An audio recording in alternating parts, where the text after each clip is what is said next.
Hello everyone, मेरा नाम है राहुल मिश्रा और स्वागत करता हूं आपका अपने इस यूट्यूब चैनल पे। दोस्तों, आज हम बात करने वाले हैं पीएम सीएम बिल के बारे में, जिसका अमेंडमेंट हो रहा है, जिसमें एक सुधार देखने को आ रहा है। दोस्तों, हम लोग इस वीडियो के माध्यम से देखेंगे कि क्या ये बिल जो रखा गया है, जिसका प्रस्ताव अभी रखा गया है, ये क्या सही है, क्या इसका पॉजिटिव इम्पैक्ट हो सकता है या फिर नेगेटिव। और दोस्तों, जानेंगे इसके बारे में सब कुछ, तो बने रहिए वीडियो के अंत तक, क्योंकि हम बात करते हैं बिल के बारे में पूरे डिटेल में। तो चलिए समझते हैं दोस्तों कि आखिर ये 130वां जो कॉन्स्टिट्यूशन बिल है अमेंडमेंट का, वो आखिर उस बिल में क्या अमेंड हुआ है। तो दोस्तों, बात की जाए तो पहले क्या होता था कि प्राइम मिनिस्टर, चीफ मिनिस्टर्स जो थे, वो जेल में लगातार 30 दिनों से ऊपर तक भी रह लेते थे। उनका कोई सीमा नहीं था जब तक वो सामने से रिजाइन ना करे। लेकिन अब इस बिल में क्या आया है कि अब अगर कोई भी प्राइम मिनिस्टर या सीएम 30 दिनों तक लगातार जो सीरियस क्रिमिनल चार्जेस होते हैं उसके अंतर्गत अगर 30 दिनों से ज़्यादा रहता है दोस्तों, तो अब उसको उस पोजीशन से हटा दिया जाएगा। वो खुद ही उस पोजीशन से हट जाएगा। ये एक अब बिल बनने जा रहा है। दोस्तों, बात की जाए तो पहले हम लोग देखते थे कि वो उसके पास अगर बड़े बड़े भारी बोल सकते हो कि सीरियस क्रिमिनल चार्जेस या ग्रेव एलिगेशंस भी लगते थे, तो क्या होता था ना कि वो अगर रूल करता था तो एक हमारे देश पे एक हमारे संविधान पे एक बहुत ही बड़ी उंगली उठती थी कि क्या वो आदमी सही है जो कि अभी जेल में है, अब वो हमारे देश को गवर्न कर रहा है। तो मतलब दोस्तों, इस तरीके का क्वेश्चन आता था कि मतलब जिस पे सीरियस जो क्रिमिनल चार्जेस लगे हैं उसके बावजूद भी वो आदमी रूल कर रहा है। तो दोस्तों, ये सबसे बड़ा एक चैलेंज बन चुका था, एथिकल चैलेंज जिसको बोलते हैं दोस्तों। लेकिन अगर देखा जाए तो अब इसमें इस बिल का यही मेन मकसद है दोस्तों कि अब पॉलिटिकल अकाउंटेबिलिटी को उसको मेंटेन किया जाए, मिसयूज़ को कम किया जाए दोस्तों। और दोस्तों, ये इंश्योर करे कि वो आदमी अगर जिस पे सीरियस मतलब क्रिमिनल चार्जेस लगे हैं, तो वो आदमी अब उस मतलब कि देश को चलाने में या फिर अपने पावर को यूज़ करने के लिए नहीं देखा जाएगा। उसके बाद दोस्तों, बात करें तो अर्ली प्रोविजंस क्या थे। अब पहले क्या होता था इस बिल में, तो पहले 130वें बिल की बात कर रहे थे दोस्तों। इससे मतलब जो अमेंडमेंट जो बिल होने जा रहा है उससे पहले, तो इसमें क्या होता था कि इसमें प्राइम मिनिस्टर, चीफ मिनिस्टर्स या फिर दोस्तों अदर मिनिस्टर्स को भी ये पावर होता था कि अगर उनमें सीरियस क्रिमिनल केसेस जो थे उन पे वो होने के बावजूद भी, या फिर दोस्तों कस्टडी में होने के बावजूद भी वो वो तो उस पावर पे बैठे रहते थे। उस पावर से उनको छोड़ने का कोई मतलब कि प्रेशर नहीं होता था। लेकिन दोस्तों, उनको हटाने का उस टाइम पे एक ही ऑप्शन हुआ करता था, वो या तो वो खुद से रिजाइन कर दे या तो प्रेसिडेंट उनको हटा दे, और लास्ट ऑप्शन दोस्तों कि उनका मत छीन लिया जाए। जैसे वोट ऑफ कॉन्फिडेंस होता है ना, तो उन्हीं के लोग अगर उनको सपोर्ट नहीं करेंगे उस पीएम और सीएम के पोजीशन के लिए, तो मेनली ये एक देखा जाता था कि उनका मत ही छीन लिया जाए। तो सबसे खास बात है दोस्तों कि अगर देखा जाए ना,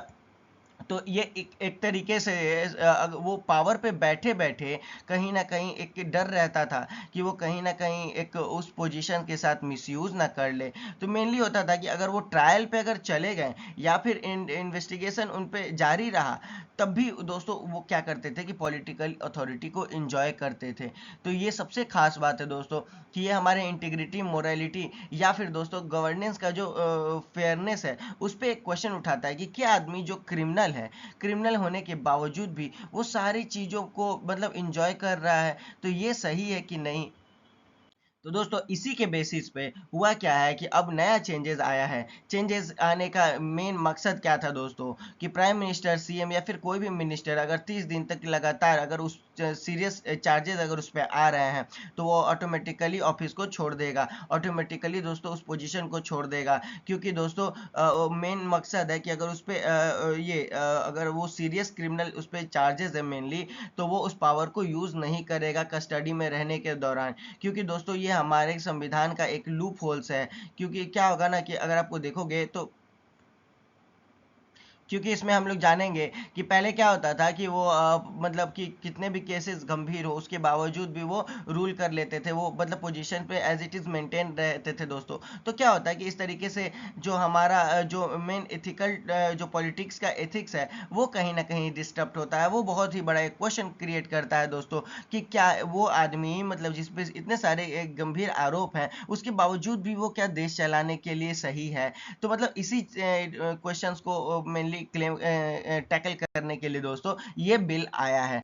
दोस्तों अब बात करें कि क्या ये बिल का पॉजिटिव इम्पैक्ट है, तो जी हाँ दोस्तों कुछ तो पॉजिटिव इम्पैक्ट है, क्योंकि मेनली देखा जाए तो ये अमेंडमेंट हमारे कॉन्स्टिट्यूशन को स्ट्रेंथन बनाने आया है, मजबूत करने आया है, लोगों का मोरल यहाँ पे बूस्ट होगा दोस्तों। इथिक्स का जो स्टैंडर्ड है मतलब मेनली देखा जाए तो एथिकल स्टैंडर्ड यहाँ पे बढ़ने वाला है दोस्तों। सबसे खास बात की जाए कि इसमें क्या होगा कि वो उस आदमी को अगर हम लोग हटा देंगे तो कहीं ना कहीं पावर का मिसयूज नहीं करेगा वो दोस्तों, कहीं ना कहीं लॉ के साथ छेड़छाड़ नहीं करेगा अगर उस पोजीशन के साथ बैठा हुआ हो तो। उसके बाद दोस्तों लोगों के बीच में एक अच्छा ट्रस्ट बिल्ड होगा, लोगों को लगेगा कि हाँ अब सही हो रहा है, कम से कम अब जिसको हम चुने भले भले ही हम जिसको चुने अगर वो गलत आरोपी है या फिर अगर वो क्रिमिनल चार्जेस मतलब उस पर लगे हैं तो उसको हटाना जरूरी है, ठीक है कि नहीं तो वो मिस यूज कर सकता है। तो एक तरीके से लोगों को अब मैसेज मिला है कि no one is above the law. दोस्तों अब लोगों को ये भी समझ में आया है कि अब किसी के ऊपर कोई नहीं है, मतलब कि कोई भी कानून के ऊपर संविधान के ऊपर कोई नहीं है दोस्तों। मतलब इस तरीके का मैसेज लोगों को मिलता हुआ दिखेगा। उसके बाद दोस्तों अब लोगों को दिखेगा कि ट्रांसपेरेंसी और अकाउंटेबिलिटी मेंटेन हो रहा है, यहाँ पे करप्शन का चांसेस कम होगा। करप्शन का चांसेस यहाँ पे कैसे मतलब दोस्तों, तो मैं आपको बता रहा हूँ कि जैसे मान के चलो कि कोई एक्स वाई जेड नाम का आदमी है जिस पे अभी हाल ही में एक केस रजिस्टर होने वाला है, ठीक है। और उस पे एक बहुत ही गंभीर आरोप है कि उसने किसी का एक्सीडेंट किया है, ठीक है। तो होता क्या था कि इसका पहले तो केस रजिस्टर एफआईआर के माध्यम से पुलिस स्टेशन में होगा, ठीक है। तो पुलिस स्टेशन में मेनली वो क्या कर सकता है, वो आदमी वो नेता मंत्री तो इसको करप्ट कर सकता है, इसको पॉलिटिकली धमकी दे सकता है, ब्लैकमेल कर सकता है, ट्रांसफर का इसको मतलब कि ऐसे बहुत सारे किस्से हैं जो हम लोग देखेंगे कि ये इसको करता है, ठीक है। तो एक तरीके से करप्शन भी इसी टर्म का पार्ट हो जाता है दोस्तों।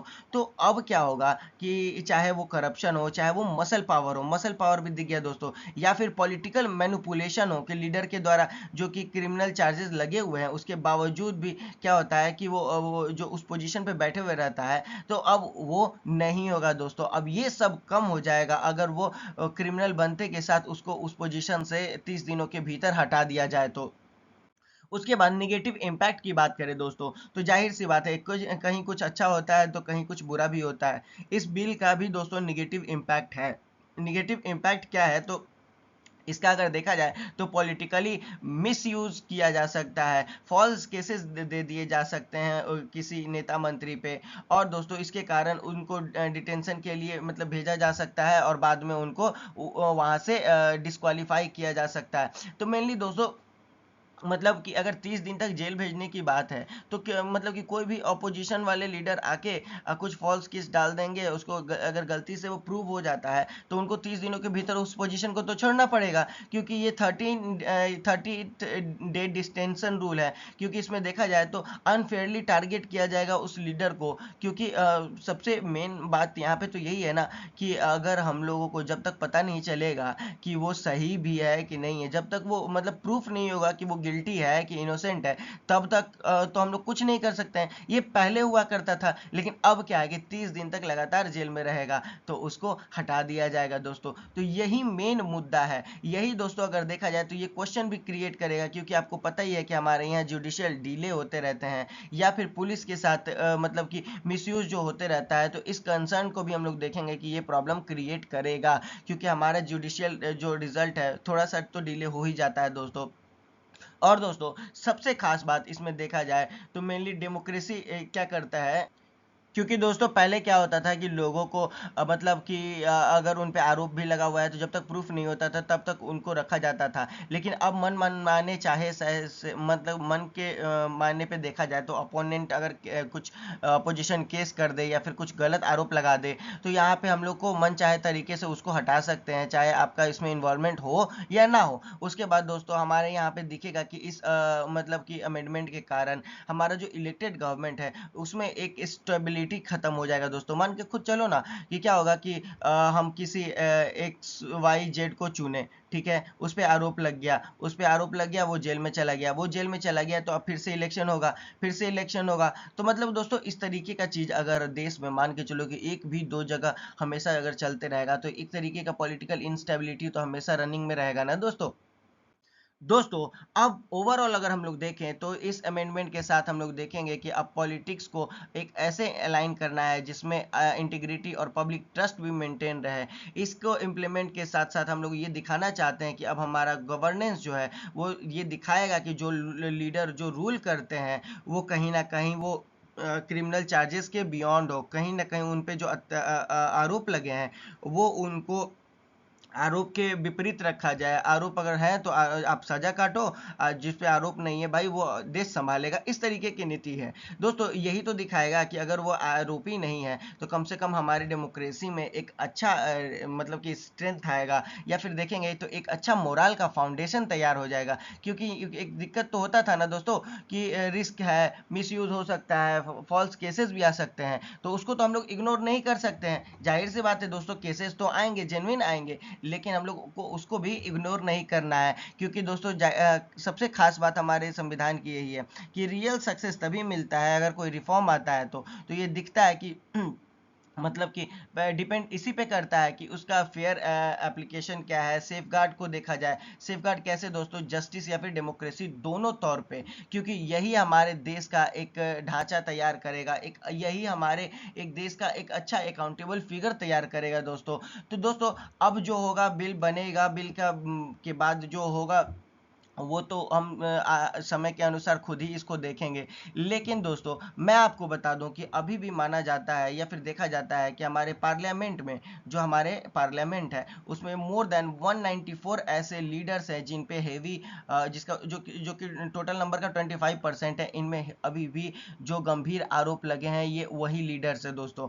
लेकिन दोस्तों आपके लिए एक बहुत ही महत्वपूर्ण क्वेश्चन आज मैं लाया हूं जो कि आपको समझना चाहिए कि क्या ये पीएम सीएम अमेंडमेंट बिल के अनुसार हम लोग देखेंगे तो कौन कौन से आर्टिकल्स हैं जिसको अमेंड किया गया है या खुद में अमेंड होता हुआ दिखेगा। तो दोस्तों आप हमें कमेंट में बता सकते हैं कि इसका आंसर क्या होगा, मैं इसे डिस्क्रिप्शन में मेंशन कर दूंगा। और दोस्तों अगर आपको ये वीडियो अच्छा लगा तो लाइक सब्सक्राइब और बेल आइकन को प्रेस कर ले, जिससे आपको आगे आने वाली वीडियोस का अपडेट मिलता रहेगा। मिलते हैं अगले वीडियो में, तब तक के लिए अपना ख्याल रखें। Thank you.